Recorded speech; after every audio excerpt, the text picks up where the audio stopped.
Recently, our hometown, Farron in our hometown, was rocked by the negligence of a company called Skanska. And I think people need to understand how Skanska, a company like Skanska, affects towns all over America.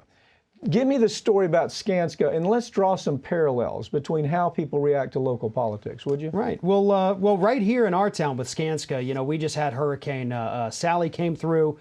They're building a bridge for us. It's the only way in and out of that town at the moment, unless you want to take a 2-hour detour. They didn't secure their barges that they're using to build the bridge. The barges get loose. They smack into the bridge. They break it. It's no longer operable. The barges then get washed up into other areas, more destruction. People's backyards. Right. And so Skanska says, yeah, we're, sorry, but, oh, well, not much we can do. And so we decided, well, who is this company? And we look into it, and we find out that not only have they been doing similar negligent projects across the United States, they have been found internationally to be paying bribes, to be paying off cartels. I mean, this is an international company. Fraud. Yeah. Bribery, interaction with cartels so they can pull off their business. They're bringing $18 billion a year. It's one of the biggest construction companies on the globe. They happen to be in Sweden, but they got offices all over the United States. This is the new norm. Skanska is the new disgusting norm. And what's so bothersome about Skanska is it never should have happened here in Pensacola. Right. Why did it happen? How is it that they had public hearings where Skanska is standing up saying, we want to build your bridge? It's a huge bridge. It's a three-mile bridge across a massive waterway. And so they stand up, we can do this for you. And oh, by the way, we're going to be the low bidder.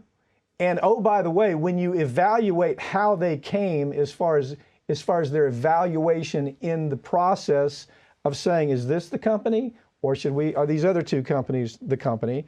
When they go through that evaluation process, these people are on the bottom of almost everything. Yeah. And but why did it happen? How did it happen?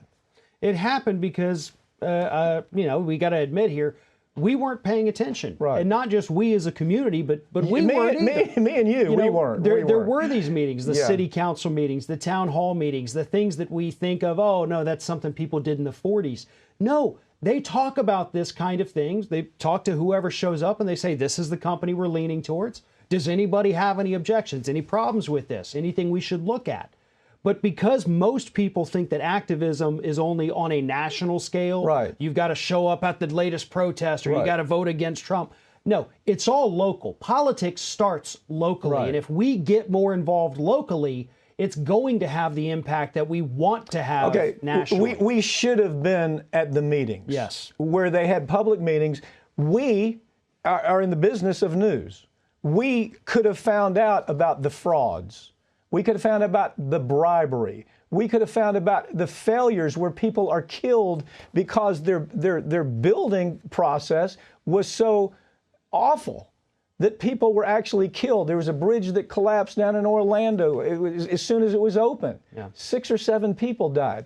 But the point is, if nobody shows up at the hearing, you have politicians who are dysfunctional, that are going to just, they don't even take a serious look at it. That happened with Skanska here. Yeah. You have lawyers working for the Department of, in this situation, the Department of Transportation, that signed off on a contract that a flying monkey moron would not have signed off on. But again, we had a responsibility to do something, and we didn't do it. We could have stopped these folks.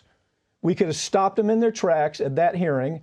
We have businesses that will not be in business a year from now. Some of them have already shut down. Yeah. Some of them right near that bridge, since there's no longer any traffic and no need to go that way, have already closed their doors. These are businesses. One of them was the first job I ever had when I turned 15. It is gone now. Yeah. Had been in that city for 40 years. And we can't. It's complicated, but we're doing what we can to fix it. But where we really dropped the ball, you and I should have shown up, and people should have shown up for those early hearings where they're up in front of an audience saying, we're your folks. Thank you, Farron.